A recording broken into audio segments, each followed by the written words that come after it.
Okay, balancing the equation. I'm going to take you through the little process that we do. So I'm going to, underneath here, I'm just going to put the elements. So we've got lithium, hydrogen, and oxygen involved on both sides. And I've written them in the same order because that helps us just to do a very quick check at the end. So you can see on this side, we have got one lithium involved. So underneath here, I'm going to put one. I've got two hydrogens.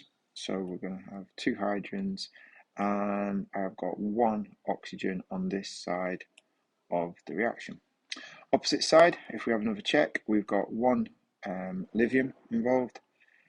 Now, let's do the hydrogens next. Let's just be a bit careful here because here I've got one hydrogen and I've got two there. So that's a total of three hydrogens together. Oh, sorry about that. Three hydrogens together.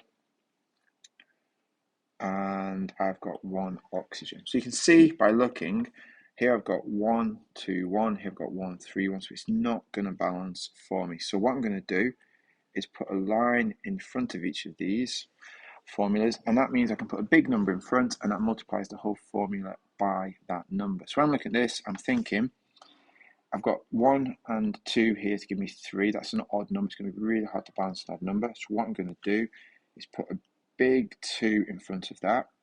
That gives me two lithiums, two oxygens, there's two hydrogens, plus the other two now is four hydrogens. So let's see if we can make it work on this side. I can put a 2 there. That gives me two lithiums, that's okay. If I put a 2 in front of that, that gives me four hydrogens now and two oxygens, and we have just balanced the chemical equation.